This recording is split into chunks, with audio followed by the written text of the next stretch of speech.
Rabaul, the Fortress America, refused to fight. General Douglas MacArthur had a choice. In front of him was one of the most heavily defended positions in the Pacific, a fortress built to stop an invasion, a harbor capable of sheltering an entire fleet, a garrison of 100 Japanese soldiers waiting for the battle they believed would come. The traditional answer was obvious. Attack. Break through the defenses. Take the island. Destroy the enemy. But MacArthur was facing a different question. Not can America capture Rabaul? The question was, should America spend thousands of lives capturing something that no longer needs to be captured? Because sometimes the hardest decision in war is not deciding where to fight. It is deciding where not to. And the decision MacArthur was about to make would leave an entire army trapped inside the strongest fortress in the Pacific. MacArthur had spent his career fighting for ground. Territory was something you could measure. A captured city. A defeated army. A flag raised over a battlefield. Victory had always been visible. But Rabaul created a problem that could not be solved by traditional thinking. The fortress was designed around one assumption. America would have no choice but to come. The Japanese had built it into a symbol of power, a place where geography, weapons, and manpower combined into a position that seemed impossible to ignore. Every tunnel, every gun battery, every airfield existed for one purpose: to force the enemy into a direct confrontation. And that was exactly the trap MacArthur began to question. Because attacking Rabaul meant accepting Japan's rules. The Japanese had chosen the battlefield. They had chosen the conditions. They had chosen the price. MacArthur had to decide whether winning the battle was worth losing the war's momentum. The pressure was not only military. It was personal. A commander could survive criticism for being cautious. But abandoning a major enemy fortress carried a different risk. If Rabaul remained behind American lines, thousands of enemy soldiers would still exist. They would still have weapons. They would still have a harbor. They would still be alive. Too many commanders. That was unacceptable. An enemy left standing was an unfinished victory. But MacArthur began seeing something different.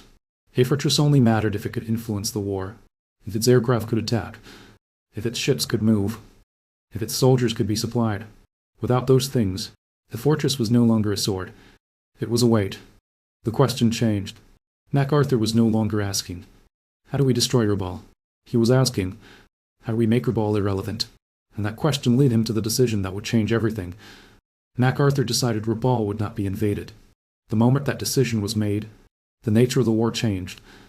America would not defeat the fortress by entering it. America would defeat it by surrounding it with time. But inside Rabaul, nobody knew that.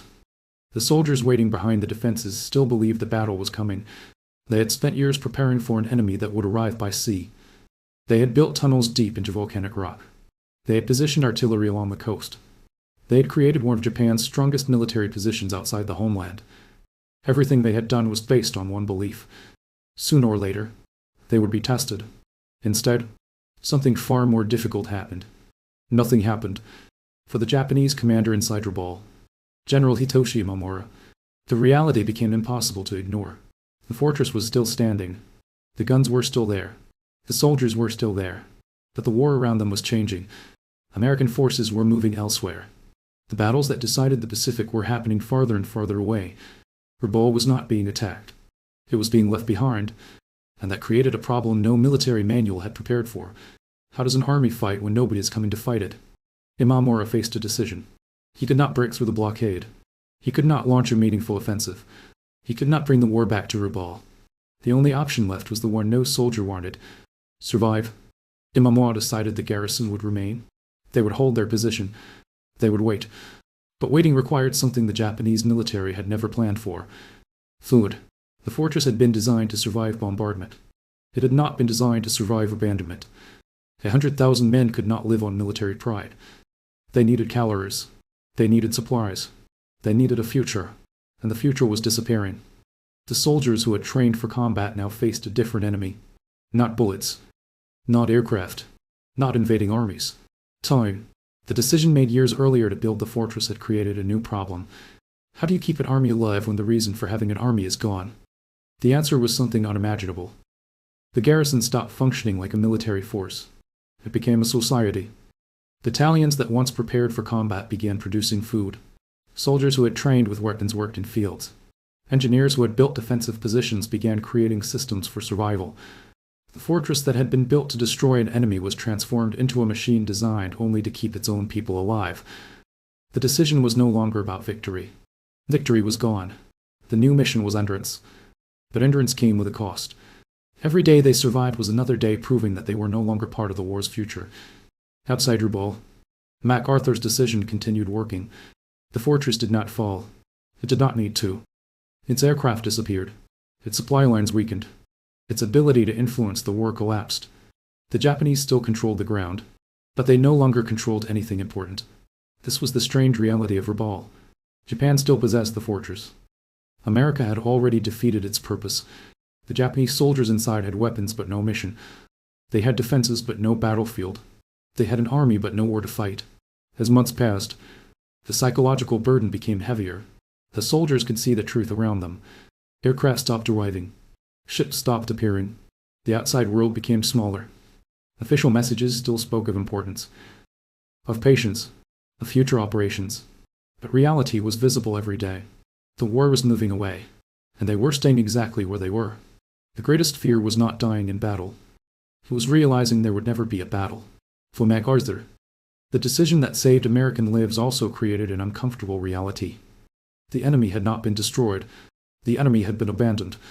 Traditional victory offered a moment of closure, a final assault, a surrender ceremony, a battlefield where everyone understood what happened. Rabaul offered none of that. The victory was invisible. The defeat was invisible. Only the consequences remained. By 1945, the war that Rabaul had been built to influence was approaching its end. American aircraft were reaching places Japan never believed possible. The Pacific had moved beyond the fortress. The soldiers inside Rabaul could only watch. The same defenses that once represented strength had become evidence of isolation. They had built something powerful enough to survive an attack, but they had never imagined surviving after becoming irrelevant. When Japan finally surrendered, Rabaul did not end with a battle. There was no final assault, no dramatic destruction of the fortress, no moment when the walls were broken. The surrender arrived quietly. The decision had already been made years earlier.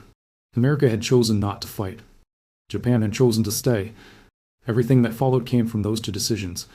Minus the men who surrendered in Rabaul had spent years preparing for a battle that never happened. They had defended a fortress that nobody needed to conquer. They had survived inside a position that was both powerful and powerless at the same time. And that was the true meaning of Rabaul.